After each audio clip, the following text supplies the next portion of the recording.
the weight of the badge. Agent Elias Thorne wasn't looking for trouble. He was simply looking for a quiet place to have his coffee.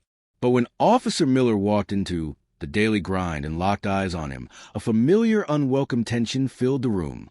Elias, a man in his late 30s with quiet intensity, was a federal agent. He was used to being scrutinized, to people trying to size him up based on his appearance, a well-dressed black man with a focused gaze. But today, he was just a man who wanted 30 minutes of peace after a long, 4-hour drive and 2 weeks of back-to-back assignments. He had a symposium the next day, and all he wanted was to catch up on some witness notes. Officer Miller, in his mid-40s with a stern expression and a neatly buzzed haircut, was a local cop. His gaze was fixed on Elias. He walked over to the counter, whispered something to young barista, who nervously glanced at Elias, then shook his head. Miller's stance stiffened. He turned and walked straight to Elias's table. "You waiting for someone?" Miller's voice was firm, not loud, but it carried. Elias looked up, his eyes calm. "Just working." Miller's eyes darted from Elias's laptop to his coffee cup. "You've been here a while. Folks are getting uncomfortable." Elias took a slow sip of his cappuccino. "I'm not aware of any complaints." The air in the cafe grew thick. People pretended to be busy with their phones or newspapers, but everyone was listening. "I'm going to have to ask you to leave," Miller said, his hand resting near his belt. Elias leaned back slightly in his chair. "Have I done something wrong, officer? You're loitering. You're creating a disturbance." Elias's lips curled into a faint smile. "You and I both know that's not true." Miller's jaw tightened. "Are you refusing to leave?" Slowly, deliberately, Elias reached into the inner pocket of his blazer and pulled out a leather wallet. He flipped it open. It wasn't a credit card. It was an FBI badge. Special Agent Elias Thorne. Miller stared, blinked, then stepped back, his hands dropping to his sides. The woman who had been pretending to type on her phone now had it raised, recording. "Apologies, Agent Thorne," Miller stammered. "You didn't ask," Elias replied, his voice level and devoid of anger. "You just assumed."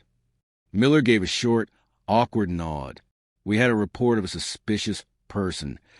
Elias closed the badge holder and slipped it back into his jacket. "I'm not that person. Never was." The young barista looked horrified. Miller stood there for another beat, then turned and walked out. The cafe didn't return to normal. The barista brought Elias a fresh cup of coffee without being asked, whispering, "I'm sorry, sir." Elias just nodded. He didn't want sympathy. He just wanted the facts in his report to make sense. He didn't know that the video of the incident, raw and unfiltered, was now living on someone's phone and would soon be seen by the entire world. The video goes viral. Maya Landon had only stopped at the Daily Grind for a quick matcha latte. But when Officer Miller walked in and zeroed in on the black man in the corner, she instinctively started recording. The footage she captured was a masterclass in controlled confrontation. It showed Elias's composed expression, his measured movements, his precise words. It also showed Miller's accusatory tone and his ready-to-exert authority stance. When Elias finally revealed his badge, the silence in the cafe was deafening. The moment Miller's face froze was captured perfectly. Maya stopped recording once Miller left, but the tension lingered. The video, 12 minutes long, was an intense experience. Maya saved the video and, after a moment of consideration, posted it on her social media. Her caption was simple but powerful. "This happened at the Daily Grind today. This man was doing nothing, just drinking coffee. The officer tried to make him leave. Watch what happens when he shows his FBI badge. This is what real composure looks like." Hashtag profiling exposed hashtag Agent Thorne. At first, there were just a few likes. Then, the shares began to multiply. Within an hour, the video was on every major social media platform. The line, "You didn't ask, you just assumed," became a viral hashtag. Meanwhile, Elias, oblivious of storm brewing online, finished his coffee, packed his laptop, and headed to his hotel. His phone rang that evening. It was his colleague and friend, Special Agent Tanya Reed. "You saw it?" she asked. "Saw what?" "Don't do that, Elias." You know exactly what I'm talking about. The video is everywhere. Elias sighed, running a hand over his face. I'm fine, Tanya. This isn't new. It just got caught on camera. Tanya's voice softened. That doesn't make it any less real, Elias. You don't have to carry it all by yourself. Back at the local precinct, Officer Miller was being called into the chief's office. Chief Keene, a man of few words, was holding a printout of the video. I need to know what happened, Keene said. Miller explained that a nearby business had reported a suspicious person. What description? Keene asked.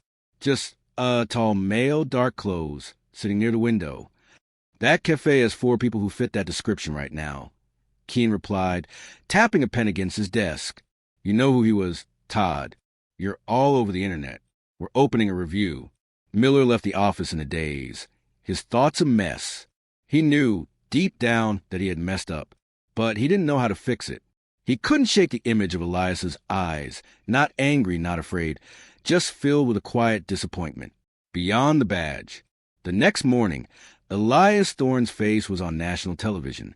News anchors played the video on a loop, pausing on the dramatic moment of the badge reveal. But Elias wasn't watching. He was leading a briefing at the FBI's regional office, his composure unshaken. After the briefing, a young agent approached him. Sir, he said cautiously, I saw the video. I just wanted to say that was handled with so much grace. Elias looked at him.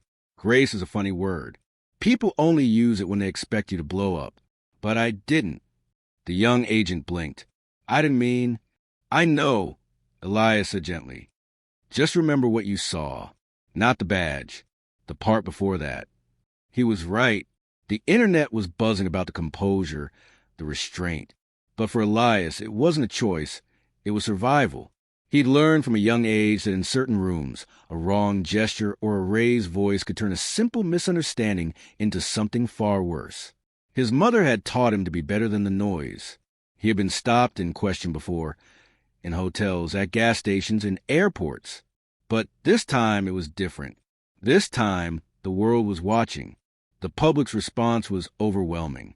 Messages poured in from colleagues, old classmates, and complete strangers. One message from a parent read, Thank you. I showed the video to my son. He's 12. He asked why the cop was so mean. You gave me something to show him about how to stay calm and proud. That message was the only one that truly mattered to Elias. He didn't want fame or a platform. He just wanted to do his job. But he realized that the moment had outgrown his silence. People weren't just talking about him. They were learning from him. Meanwhile, Officer Miller was on administrative leave, relegated to reviewing implicit bias training modules. He felt like a walking symbol of everything wrong with the system.